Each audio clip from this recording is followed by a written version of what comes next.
Welcome to Penrose Learning, where we make understanding easy.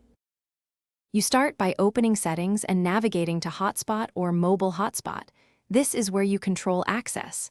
Make sure cellular data is on and battery is above 20% so the change persists. Once you see the Hotspot panel, note the current SSID and password. This prevents lockout if you need to revert. Tap the Hotspot entry to reveal fields. Now, focus on the password field. We'll change it to a stronger passphrase that you can remember and share securely. You tap the password field and clear the current string. This is the actionable moment. Type a new passphrase with at least 12 characters, mixing letters, numbers, and symbols so it's hard to guess but memorable for you.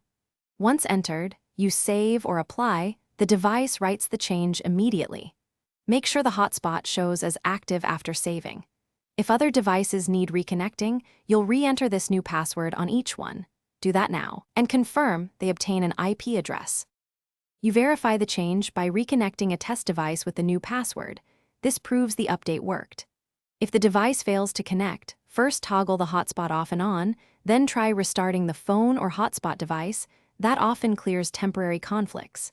If problems persist, reset hotspot settings to defaults and reconfigure SSID and passphrase.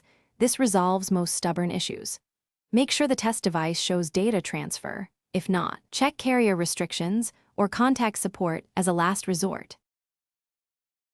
Thanks for watching. If this was helpful, leave a like and consider subscribing. See you next time.